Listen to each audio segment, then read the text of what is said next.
just to quickly get everyone up to speed, a friend of the show and reporter for The Intercept, Ken Klippenstein, somehow unleashed a firestorm of controversy after revealing that David Grush, who was the star witness of Congress's recent hearings on UFOs, has retained a security clearance, despite two separate psychological breakdowns. Essentially, what the report showed was that he struggled with alcoholism and on several occasions demanded that his wife kill him and was put on a psychiatric hold for that. He obtained these documents via FOIA request, but that enraged the UFO community, which is not something I really had a strong understanding of how rabid and vicious they can be until this came out.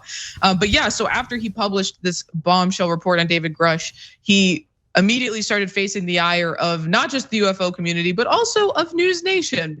So Ross Coulthart, who's an Australian independent journalist who covers UFOs, lied about Ken's report on News Nation the night before it was published. And Ken wrote about that in The Intercept. Said that Coulthart said that The Intercept was planning to publish, quote, confidential medical records about Grush that had been leaked by the intelligence community. Coulthart, an ardent defender of Grush, told News Nation that Grush believes the government may now be behind an effort to release his medical records in an effort to smear his credibility, and the conspiracy deepens. Now, Ken has maintained that the records were publicly available and he obtained them through a simple FOIA request. He even provided the evidence of his FOIA request on Twitter. Nevertheless, controversy ensued. So let's start with Republican Representative Burchett, who is a sitting congressman who threatened Ken Klippenstein over this. He tweeted this out: "Tell me who illegally leaked Grush's health records and I will bust their ass." Which is good. That's exactly the kind of stuff that you want sitting Congress people to be tweeting out. But speaking of threats, now some members of the r/UFOs subreddit community were posting Ken's home address. They're so mad they were doxing him after the report. But there was one reaction to Ken's work that really takes the cake, because as you know, followers of Ken know, he does a little trolling. And yesterday he posted the following series of tweets. First tweet, it says, "After 3 years, The Intercept has let me go, .. Then the second tweet says, "And do a newsletter occasionally," which you can subscribe to here, which is a good joke, especially considering how often Ken plugs his newsletter.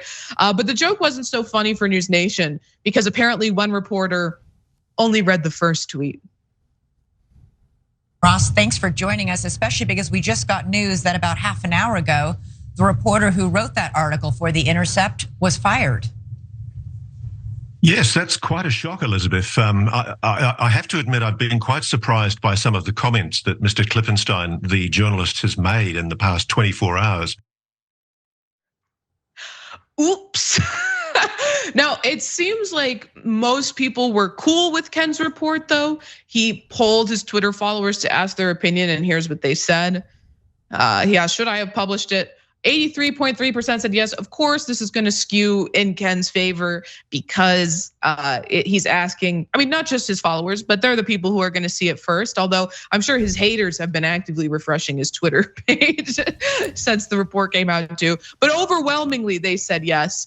Now, of course, the issue at controversy is whether or not it's appropriate to, cast doubt on the man's claims about UFOs because he's had mental health issues, as he claims are in the past. I think the bigger issue here is that he retained his security clearance afterwards. And I think that was really what was highlighted by the report, was that he shouldn't have been able to retain his security clearance. People working for the White House lost their clearances for smoking weed. This man was put in a psychiatric hold not once, but twice, and struggled with alcoholism. You're not, if you have a substance abuse disorder, you should not have a security clearance per their own rules, but it seems like they protected him. But we want to know what you think. So if you go to tyt.com/polls/TMI, you can answer the question: do you think Ken Klippenstein should have republished this report? Yes or no. And I guess, Cenk, then I'll ask you the same question. What are you voting for, yes or no? Okay, so I'm gonna get to that because we thought Ken's poll was too biased. It's his own audience, right? So this is a very different audience, just the place he worked at before. So the link is down below if you wanna vote on it, if you're watching this on YouTube or Facebook later. Okay, so, and I'm gonna get to a picture of aliens that my wife took in a second. And first I wanna say that I think it's Elizabeth Vargas on News Nation. I pardon her. Ken's trolling can be confusing sometimes. So I don't blame her for seeing that first tweet and saying it, and she did correct it later, okay? And I was amused by the guy that was on there going, I'm quite shocked by Mr. Klippenstein. Okay, yes, we're all quite shocked by Kenny Clips. Obviously the truth is out there, we're gonna find it. In fact, here, let me go preemptively to this picture for no reason.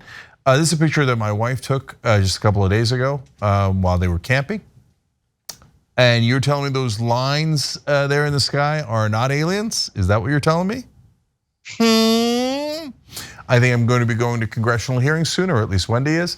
Okay, by the way, it's not. It's Starlink satellites. Okay, so, but we have the bodies. Look, guys, the reason I say that is because do I think that those might be alien ships that we've seen, not in my wife's pictures, but in the actual US government tapes that were released? Yeah, I think they might be UFOs.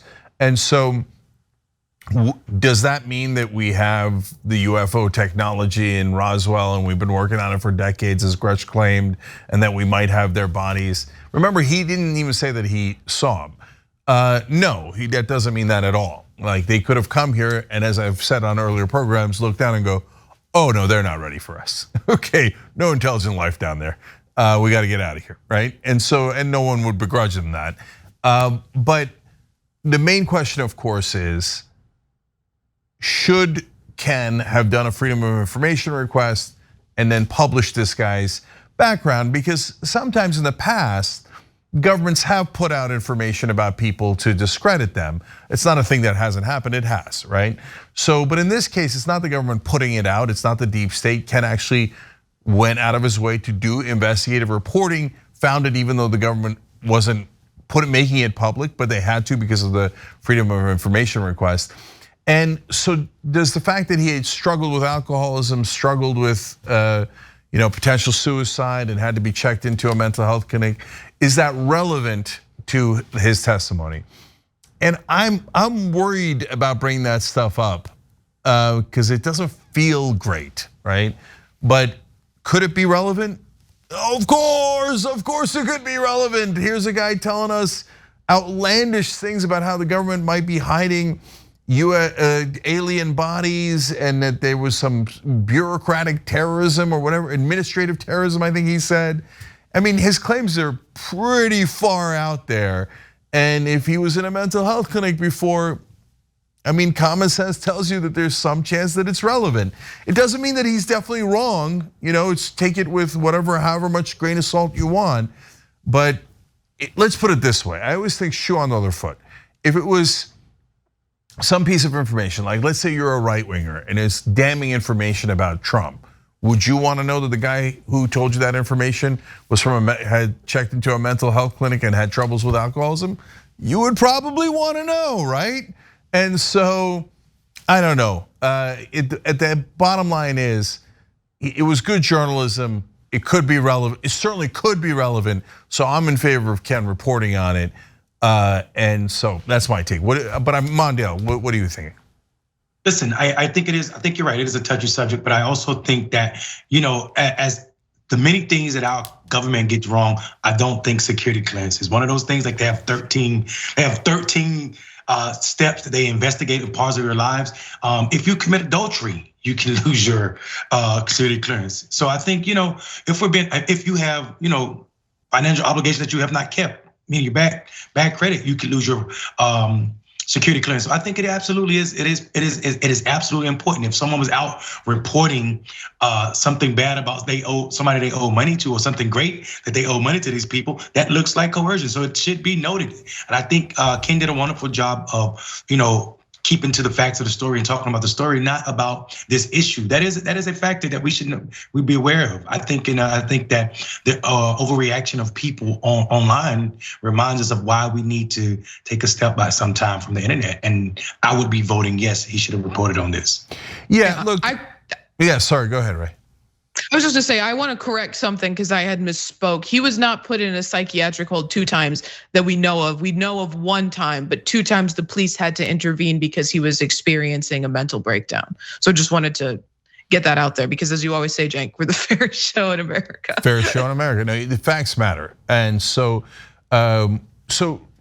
look, one thing's clear. What Rayvana and Mondale is saying is absolutely right. Like a lot of people can and have been kicked out of national security clearance for smoking a joint. You kidding me? And then we're not supposed to know about this guy, and his issues with alcoholism and getting checked into the psych ward, etc. No, that's just not fair. It's not fair to all the guys who got kicked out for adultery and weed, etc. Let alone Jared Kushner potentially selling secrets to the Saudis. Anyways, I digress. But let me ask the more difficult, and Ken reporting it makes sense. He did freedom of information requests, etc. But let me ask potentially a harder question. Ray, let's start with you. I mean, does it make you be more skeptical of what he's saying? Just those facts. I mean, what he's saying is like makes me skeptical because of how extreme it is, right? And other facts surrounding it. But if you put that aside, would these facts affect how you view his testimony? I think it's hard for me to put it aside because I'm one of the people that I was absolutely completely skeptical of his testimony. I'm one of the people who genuinely just doesn't care if the United States has evidence of alien life. One of the people who thinks that we have cameras on our persons all the time. I think we would have a clearer image than what people are putting forward as evidence of aliens. And I think that the conspiracy to cover it up would have to be so massive it's implausible. That being said, I think, as someone who's seen, alcoholism, I've watched family members experience it. It absolutely distorts your version of events. And having seen that up close, knowing that this person was, during the entire time in question, the things that he's testifying to, that he was, abusing alcohol, it absolutely, for me personally, puts further into doubt the testimony he provided. Mondale, what do you think? I think Ray's right on. I mean, like we're obligated to consider all factors when we're talking about aliens, man. I mean, we're talking about sentient beings from other places, and our word is coming from someone that may have been having an episode when they're talking about this moment, or they could have been drunk. I think it's like you're not okay to drive a car when you've had too many drinks. You're not okay to talk about aliens when you've had too many drinks, and I think that's fair. It's a funny analogy. You're not allowed to drive or talk about aliens in front of Congress if you've had too much to drink. You could talk about aliens while you're slumped over the bar, annoying the bartender. I think that's totally fine. Again, to be fair to Grush, there's no allegation that he had drinks before he testified in front of Congress, okay? No allegation of that at all. And so I'll end on this fun note. You bring back the picture my wife took, okay? So given this testimony about the UFOs and how much press it's gotten, and along with other UFO stories, people are gonna start seeing these Starlink satellites everywhere. They've already started. That's why I know that they're Starlink satellites, and they're in low orbit. That's why they're visible. I'm telling you ahead of time now, there's going to be tons and tons and tons of quote unquote UFO sightings that are actually the Starlink satellites. So it's gonna happen in your personal life. Somebody's gonna call you and say, oh my God, I saw him. I saw him. So I'm warning you ahead of time. It's another public service announcement. Are we not merciful? Fairest show in America. Thanks for watching The Young Turks, really appreciate it. Another way to show support is through YouTube memberships. You'll get to interact with us more. There's live chat emojis, badges. You've got emojis of me, Anna, John, JR. So those are super fun. But you also get playback of our exclusive member-only shows and specials right after they air. So all of that, all you gotta do is click that join button right underneath the video. Thank you.